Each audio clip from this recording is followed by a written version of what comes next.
Que la que hay? Es la que hay. Bienvenidos al Altar Podcast. What's up, guys? It's Angel and Jonathan, and we here with another vlogcast. Podcast, yeah. So that's what we calling it. We a podcast, but we vlogging. So we vlogcasters. Yes, sir. So last time we was painting, always talking, painting and preaching. This time we got something new. So you gotta stay tuned. Right now we're on the way to Walmart. Yes, sir. Yeah. And just stay tuned. Yeah. See us in Walmart. Yes. All right, guys. By Jonathan's Fit, what do you guys think we're doing today? Holy moly! I promise you, we're not going to Puerto Rico today. I can promise you guys, we're not going to Puerto Rico today. Even though he has that fit on, we're not going to Puerto Rico. Así calao. Así calao, bro. Así calao. Así calao. We said Walmart already, right? That's where we're going? Yeah, we're already here. You want to tell them why we're here once we're in the aisle? Or you want to tell them now? We can, I mean, but they'll probably know what we're doing then. So then we should say it now anyways? Alright, we can. Fine. Tell them English or Spanish? English or Spanish? English or Spanish? What are we doing today? Oh, we're about to get hit by a car. Yeah, we're playing Crossy Road. Yes. Vamos pa pescar, fishing. Fish. Alright, guys, so right now, I'm about to get some lures and Walmart. We already have the poles. Yeah, we already got the poles. We just need the lures, maybe some worms, and then we gonna fish, because we're fisher of men. Ooh, that's a good one. Ooh. What do you think the fish would like to munch on? For lunch. So we got pink fish, pink worms. Pink worms? Pink worms. Clear worms. I'm not clear, I'm white worms. Captain Hook. Hook time. These are the same kind of worms, so the same kind of hook. Kind of close, huh? Right? Yeah, some people said, why are we so close? So we're working on not being so close. Yeah. Yeah. Oh, they're right here. Make sure you extend your arm very far. So. Am I close enough? Far enough is the question. Look at this fit. Bro looks like a tourist. A terrorist, dude? A tourist of Straight Florida. from Puerto Rico. Yeah. All right. If we were in Puerto Rico, nah, they wouldn't bully you because everybody dresses like this. In Puerto Rico. Never mind. I was gonna say they would bully you for being a tourist, but they dress like that too. Even though they still like represent. All right, vamos. Okay. Oh, bobbers? Just in case like it goes down. We gotta get bobbers, fam. We gotta get bobbers. What? So we're here, active in Walmart. You get bobbers? You think it's gonna be doing that thing? Oh, I hope it's focused. It is. No. No. I think that's it, bro. Oh, you want bobbers? But that's it for using live bait. We don't have any live bait. Oh, you want to try one of these out? You got $1 Wait, where's the hook? Wait, where is the hook? Fish on!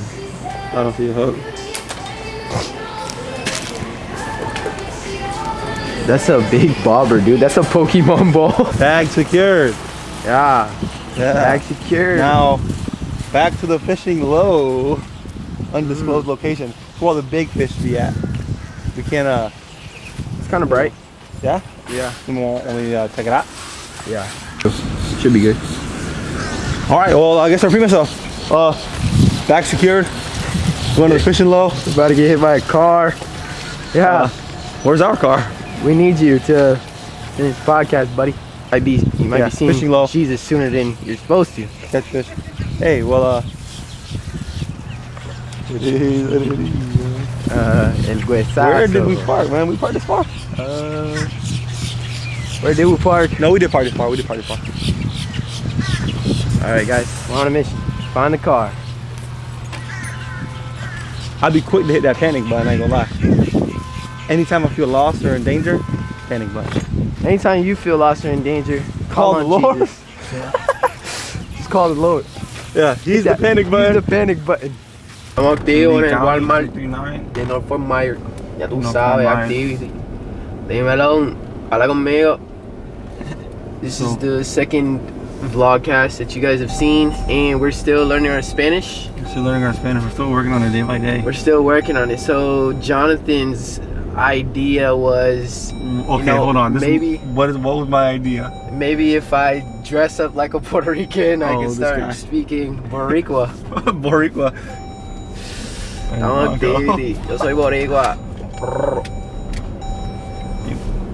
Yeah, so we're both from the islands. Kinda. What kinda? He's from Carolina. Carolina. Carolina. Ya tú sabes. Where are you from? I'm from San Juan. Ya tú sabes. Okay. Yeah. What kinda? Dang, I'm trying to find this Bible verse for the people. We're gonna be talking about, what are we talking about? Oh, well, today we're gonna be talking about our testimony. Yeah, today's testimony day. Today's testimony day. It's always good testimony. So, Always good. for those of you who don't know what a testimony is, it's really just testifying of God's goodness. God's goodness. What he took you out of. Yeah, what he took you out of, what he brought you out of, or what he did, and now you can tell others about his goodness. You can testify now. There's no testimony without a test. Woohoo. And guess what? There's no test without homework. So he prepares you. I'm thinking of someone. Okay. Passing alongside the Sea of Galilee, he saw Simon and Andrew, the brother of Simon, casting a net into the sea, for they were fishermen. And Jesus said to them, "Follow me, and I will make you become fishers of men." That was low-key like a bar. I was just gonna say that. That was low-key a bar. Like you see rappers, they be like, Yeah, with the lyrics, but Jesus been So they were fishermen, but Jesus said, I'm gonna teach "I will you make you fishers of men." Fishers of men, meaning that we're looking, Yeah. we're finding, and we're catching and giving them to the Lord. Yeah, You know. yeah. So it's our job as believers to really go out Yeah. and be these people that want to see others saved, have a love for God's people. You know, and that starts with having a love for God. So once we build our love for God, we'll start loving his people. Yeah, and that's like a very selfless act. Instead of being selfish and keeping the treasure that the Lord has given in you, you go out and share that with others. Mm-hmm. You're going out to what you're casting out, like how we go and have our bait, whatever. That's the goodness of God. So instead of keeping that, we want to keep that goodness for ourselves. No, we're putting it on a hook and we're giving it out to other people. And that's when your testimony comes in. That can be your hook. That can be your bait.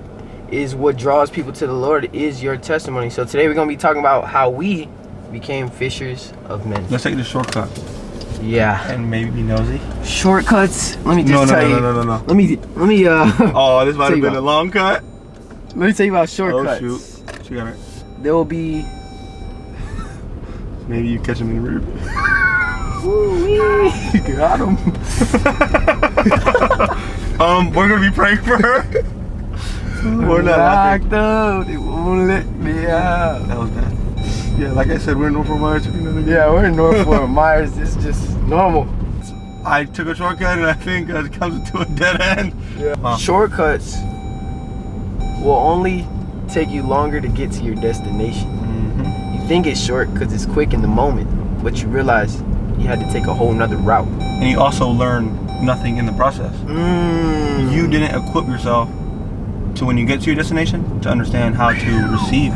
That's what for was someone. at the destination. That was for someone. Yeah. You know, my dad, he wanted me to crazy switch up. Trauma dump. No, my dad was telling me like, look, I'm finna buy your license for barbering, this, that, the third. But Fakey. I almost got me a fakey too. I was excited. Then it was like, nah, because if I buy you your license, you wouldn't have earned the ability to say you're a real barber. You know, you'll just be taking shortcuts, and then you won't be fully equipped to doing what I should be doing in a barber shop. Yeah. And I feel like that's important. It has nothing to do with fishermen men, but don't take shortcuts. But right now we're vlog casting, so wherever the vlog takes us until we get to the podcast is where we're gonna go. Yeah. We're not shortcutting to the podcast part. No. Yeah. We're gonna get there. Yeah. We'll get there. But we'll see you at the At the low. At the low. At the locations. You gotta be one with the animals. You tapping. I think it's gone, bro.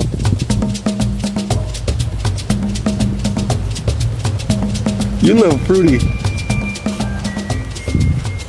Where's that? I will go get it. Ooh. Where's it at? Where's it at? On the camera. It's right there. Oh, you can see it on the camera, yeah. I want to catch it, bro. Ah, that's demonic, bro. Yeah? Yes, that's from the devil. That's Satan. Bro, what if we catch one on a fishing pole? Because it just jumped in the water. There's fish right there. Bro, we gotta go. We gotta go. We're here. We're active. We didn't even get the throw nothing. With your fishing pole. Oh, hopefully some bass. Oh, we can add like Crocodile Dundee music while I'm like on the floor and you could like mute it. You know what I'm saying? And we're gonna get a tripod and Fish. start. And yeah. Talk. Fish and talk. See you later. Talking fish. So today we're gonna be talking about how we got to the point where we want to be used by God. Yeah. What's your podcast? We're here. Yeah. To the podcast. Yeah. So when I was in 9th grade, my mom, I live with my mom. But when I'm living with my mom, I have like a lot of anger, hatred towards my mom. Just a lot of stuff like within that I'm dealing with. I just felt like nobody cared about me. I felt like nobody loved me. To the point where me and my mom got in an argument and then I wanted to run away. And I did. I ran away from my mom. And then when I ran away from my mom, I went to my dad's. From there, you know, it's just me and the Lord. I ran away from my mom, so I'm no longer with my brother, my sister, my mom. And I feel like I really hurt these people, you know? So then my mom takes us out to eat. We go to eat. Then as she takes me back home, I'm just crying. But like in a way she can't really see. I walk up my driveway to my dad's and I'm just, you know, so hateful towards myself. And like, how could I do this? Right? So then from there, you know, I didn't want anybody in my dad's house to see me. So I go straight to my bathroom, dog. And I just didn't want to be alive. You know, I felt like how could somebody who, you know, say they loves their family, say they loves the Lord as well, like, because I grew up in the church, do something like this to their family, you know, just so much other stuff. And it's like, why? You know, so I'm looking at myself in the mirror, just me and myself, and I'm watching myself cry with so much hatred towards myself. And then from that moment is when I really had an encounter with the Lord. You know, it was like a soft voice that I was like, yes, this is the Lord. And he told me what the enemy meant for evil, I'm gonna turn for good. And he said, I'm gonna use you for my glory. When he told me that, I was just like, how? I was just like, why? Like, how could you, you know, want to use somebody like me? But instead of me asking why, you know, after that, I had to realize that why not? Like, why can't God use somebody like me? So I accepted it, and I just proclaimed his name. I wanted to be used by him from that day forward. You know, I would cry out to the Lord, like, just use me. Whatever you want to do, I'm yours, you know. So then the Lord is using me in high school. He's using my influence. I played basketball, did everything. Started a club at school, everything. Cool. Then we get towards my senior year. My coach tells me, yo, because I was all right at basketball. I was pretty good. I was player of the year. Then from there, my coach was like, yo, I'm about to send your film out. And I told him, look, you can send it out, but don't send it outside of Florida because I didn't want to leave. And I was thinking about FSW, but they were good at that time. So then from there, he was telling me, like, look, you could get opportunity. I was like, yeah, but I don't want to leave my family. So then from there, what happened? Oh, from there, whatever, I didn't end up going to play basketball. Graduation comes, and it's like I had offers for school, but they weren't giving me money, right? So if I went to school, it would have just been to have a spot on the team, but I'm gonna still have to pay to just play basketball. So it wasn't something, you know, that I knew I could do forever. Then I graduated, and my dad told me, like, look, you go to the Air Force, you could, you know, maybe play ball in Air Force. Like play ball, yeah, you could play ball there, this, that, the third, set you up for success. It just didn't sit right with me. Then we had a conversation one day and it just got real deep. You know, we went to the recruiting office and everything, but it got real deep, and I was just crying at the table. And he was telling me all this about the Air Force, about the real world, and that I could do it, this, that, the third, but I'm crying. It didn't sit right with me. I go to my room, and then I'm just having this moment with the Lord. And I'm like, look, Lord, like, I want to do your will so bad, but, like, I don't want to take the wrong steps. Like, I don't want to do something, you know, that you haven't called me to, or, you know, things like that. And I'm just crying, like, what do you want me to do? And he told me to use the gift that he has already given me to glorify him. But in that time,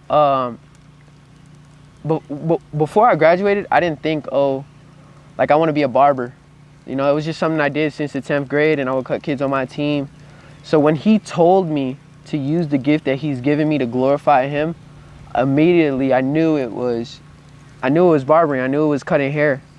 And I knew he wanted me to reach souls for the kingdom. So that's what it was. He told me to use the gift that he's already given me. And in that time, we got to a point where my dad, he texted me like, look, so what is your dream? You know, what do you want to do? And he told me, or I told him, I was like, look, Dad, my dream is to tell others about the goodness of God. And I think the perfect way to do that is through barbering. And he told me, all right, let's make it happen. So then that leads to now.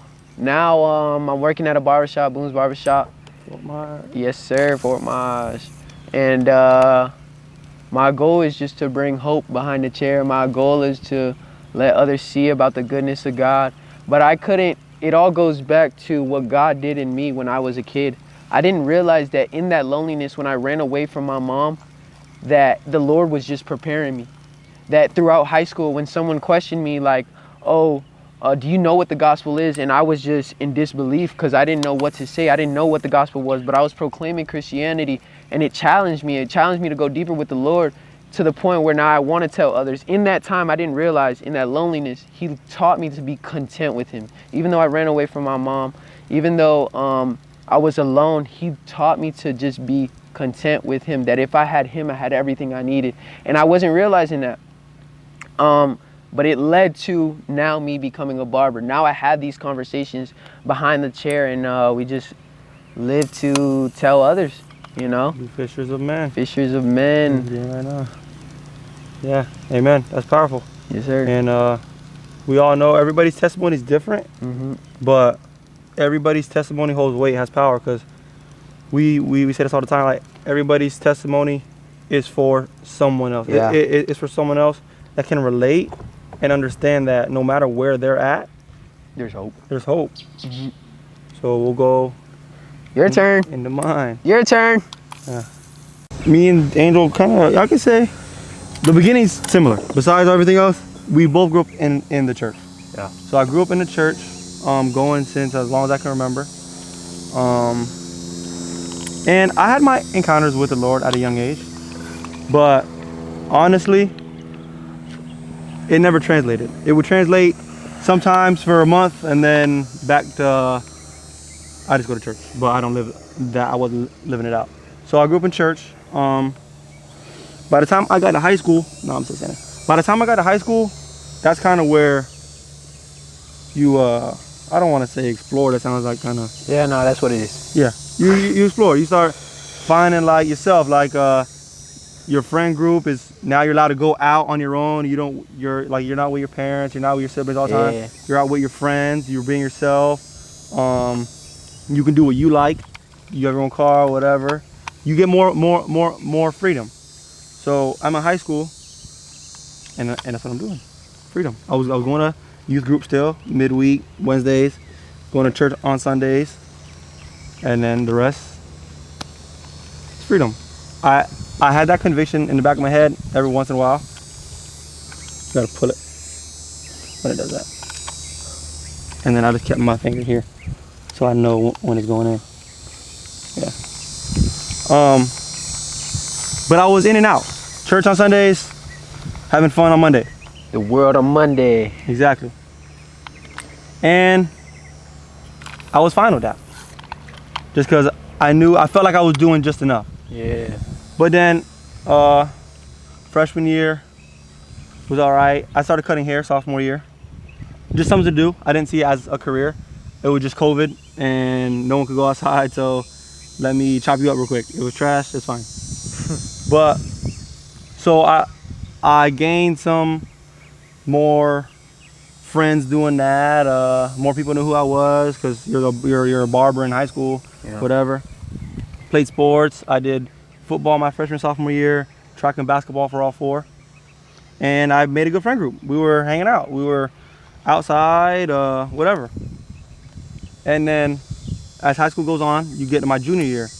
And that's when it's like, all right, my junior year, senior year, and then high school's over. It's the real world. Yeah. So I'm thinking one day, I'm like, yo, like, what do I want to do? I was in school. I wasn't a big fan of school. I did all right. I think I skated by. I graduated with like a 2.9 or 3.0. And like I did what I had to do, and I graduated. And I played sports. I had friends. Like high school was good. Yeah, it was good. But I'm like, yo, like the visions that I have for myself, how I was living, wasn't gonna cut it. Like I knew. Oh yeah, you did tell me that. Like I knew I wanted to have a good family. I'm like, oh, like since I was raised in church, I wanted that for my family. Like, oh, like I want to raise a good Christian household. I want a woman of God wife, picture perfect. I want to have a nice car, drop the kids off for baseball practice. Like that's what I envision, like a good life. But I'm like, oh, like you reap what you sow. You reap what you sow. And I wasn't a bad person, but I wasn't the person that was gonna deserve that. I felt like I didn't deserve it. I'm like, I'm gonna just end up being like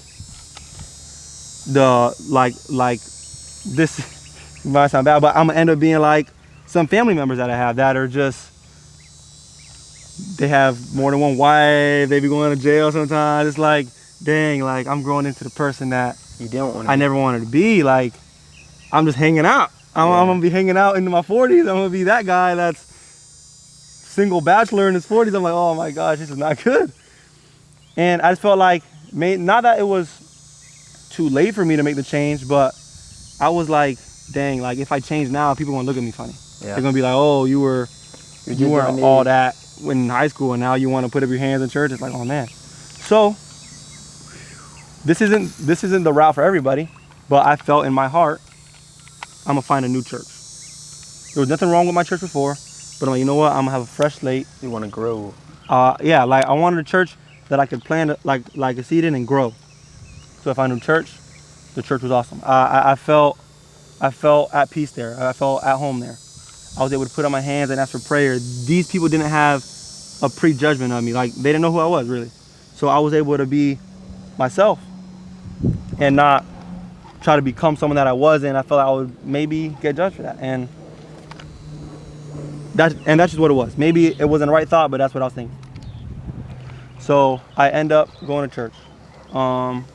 And like I said, I was raised in church, but I was more raised with like the mindset of church, but not the heart posture for church. So when I found the new church, my heart started to change. I started to bear genuine fruits of a Christian. I was generally surrendering. Like these convictions would come and I would actually act on them. I wouldn't speak with a foul mouth. I wouldn't, if we were gonna be out till this late at night, probably like, oh, I'm not gonna go. I'm not gonna go. And that's just what it was. So, like I said, I was cutting hair too. And not like Angel. Angel felt like that was his purpose. And I feel like that is too. Like the Lord told him he's gonna change the world through barbering. For me, it was more something that fell in my lap. I was cutting hair. I got a little clientele in high school. I was making money. I found a barbershop that would hire me. And that's what it was. So even though I was cutting hair and making money, I still didn't see it as well, like, oh, that's for me. So same route. I'm like, yo, I don't want to go to college, cutting hair. Maybe I gotta go to the military. Yeah. So then I'm thinking like, yo, like, is that what I gotta do? Like, I don't want to go to the military. That seems like a pretty big commitment. Like, yeah, the military or a soldier, boot camp, out of town. I'm like, I don't know. So I was stressed out. I'm like, yo, I can't. I don't want to go to college. I'm not sure if barbering's gonna do it. So I was like a little confused. I'm like, dang, like, am I gonna have to work for somebody? Am I gonna have to fill out a job application? Yeah, I did at T-Mobile. I'm like, yo, I don't want to do that either. But I started cutting hair, and it worked itself out. I ended up getting clients. I ended up in a shop, went to another shop, got clientele, and I established myself as a barber. And even now, like, I'm still, I feel like I'm at a point where I have my purpose now through this podcast, through the social media. I'm spreading the gospel, and that's what we're called to do. But I didn't know how I was gonna do it. You didn't think that it would happen like I didn't think it would happen. I was never in front of the camera. Yeah. I never thought I was gonna be the guy that was on stage. Like, never in 1,000 years would I thought I would be on stage. People would say that, and I'm like, you must have been not shy enough, because I would never do that. Yeah. But now, I'm mic'd up Yeah. with a YouTube channel. Yeah. So it's like, for me, what I stress through my testimony is like, you don't always gotta know where the end is. You just gotta walk with God through it. Walk through it. Like, I was raised in church. I wasn't living it. Mm-hmm. I was doing my own thing. But when I knew I was undeserving of everything I wanted, I didn't deserve to be successful. I don't deserve to do these things. But through God, He gave me the strength to work it out. Mm-hmm. Through God, I was able to be like, I know if I walk this path, it'll work out. Yeah. So now it's like, I no longer had the stress of, what am I gonna do? What am I gonna do? Because that's what it was when I was in high school. What am I gonna do? Like, I don't know what I'm gonna do. I would be stressed about it. I would be like, I wouldn't want to work towards the goal because I wasn't sure if I should be doing it or if this is even worth trying. Yeah. Because I didn't know what it was. But when I came back strong in the Lord, I knew I could cast my worries and fears onto Him, and He'll work it out. I didn't need to stress out about what the future holds. Yeah. But just coming back to the Lord and coming back to His goodness and grace, even though I was undeserving, it worked out. Mm-hmm. And yeah. that's my testimony. Just your strength is not on your own flesh. Yeah. I couldn't do the things I wanted to do with my own strength. Mm-hmm. I had to seek the Lord. And like I said, it was a mindset, but my heart never changed. So when I truly softened my heart, when I truly surrendered, that's when I'm able to live out the testimony now. Yeah. When I'm able to reap the benefits of the life that I did live, chain it to God, and He gave me this testimony of, hey, without me or without God, you're only living on your own strength, and there's nothing good that can come out of that. Yeah. So now we're here. We're here. And let me give you guys another testimony real quick. Before me and Jonathan started the podcast, a lady told me, she prophesied over my life, or she just told me basically that I would have a podcast. But when she told me that, I didn't know how it would happen. I didn't think it would happen this fast. Like, mind you, it happened when I was in barber school. She was literally like bringing her son to get a haircut, and she told me, like, you're gonna have a podcast. But I didn't know how it would happen. I didn't think I would have the resources for it. Then for those of you who don't know, me and Jonathan are cousins. Yep. Yeah, we're cousins. Yeah, we're cousins. Yeah, we is. So right, me and Jonathan, or not me and Jonathan, this lady told me this. I didn't know what was gonna happen next. And then I graduate high school, and I told Jonathan, like, look, bro, I want to have a podcast, dog. But me, like, cause I know Jonathan does the camera. I know Jonathan, he does like all the behind the scenes stuff, the editing, all that stuff. The cool stuff you guys see on the page, yeah, that's probably him. So I was like, yo, Jonathan, like, look, bro, I'm trying to start a podcast. And I didn't think like he would be like, oh yeah, this, that, the third. I told him, like, bro, if we're gonna do it, we gotta do it. Yeah. You know? And that was even testimony on top of testimony. Like I said, I was never in front of the camera. So when he said it, it was like a little, like he said I was cool, like whatever. I'm like, oh shoot. You about to have podcast. Podcast means in front of the camera. That means talking to people in public and putting myself out there. But I knew if I do want to do the Lord's will, if I do want to bring people to the Lord, I got to put my flesh to the side. Gotta walk on water. Walk on water. And now it's episode 4. A couple reels later. Yeah. Of us talking. We're here. But yeah, man, sometimes in your walking of life, you don't realize what God is doing. Yeah. Like you don't realize that He's preparing you, or He has your answer. Yeah. He's just waiting for you to be faithful, you know. And it takes time. It takes faith, really. Yeah, and that's what it takes. Faith. It's like you don't know what's going on, but you keep your faith.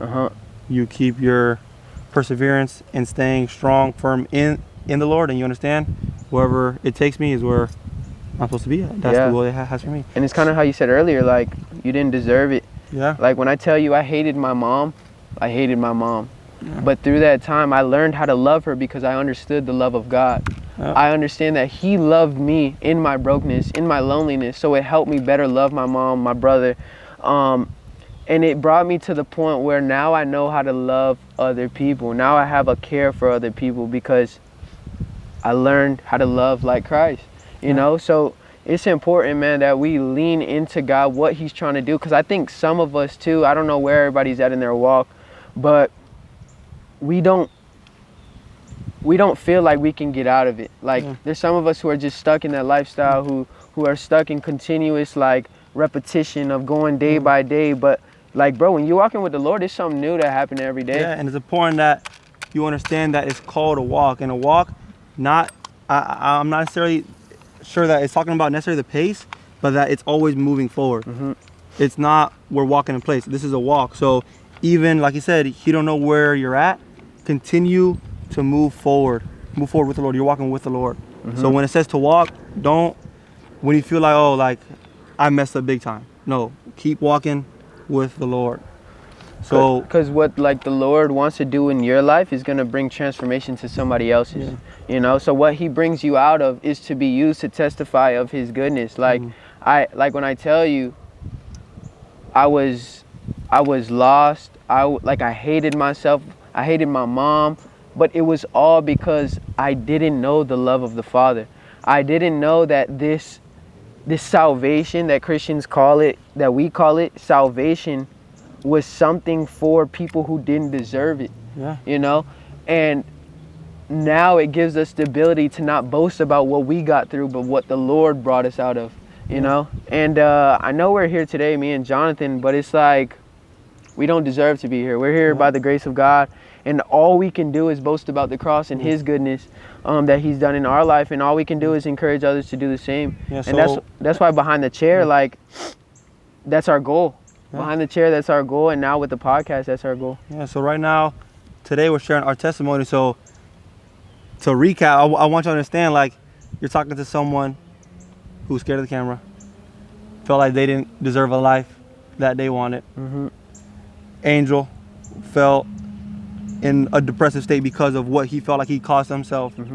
But look what we're doing now. Like, look where we're at now. We're fishing. So we're fishing and spreading the gospel, and we're being fishers of men too. So it's like, if you feel like you're just saying like, oh, like I'm too scared, you're talking to someone that was too scared.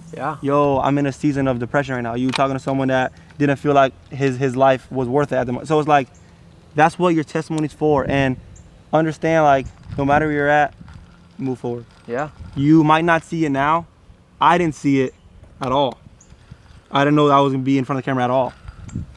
But you continue to walk with the Lord, and He'll take you there. He'll take you to where you're supposed to be. Take me to the King. And I know you got what's it called? No fish? Yes. No fish. Yeah, we didn't catch any fish, did we? No, no fish. But that don't mean we stopped though. No. This is our testimony. Angel, Jonathan, and let us hear yours. We hope to hear your testimony too. Yeah. Where did you come out of? Where are you at now that you have faith God can take you out of? Yeah. Amen. Amen. The Ultra Podcast. With no fish.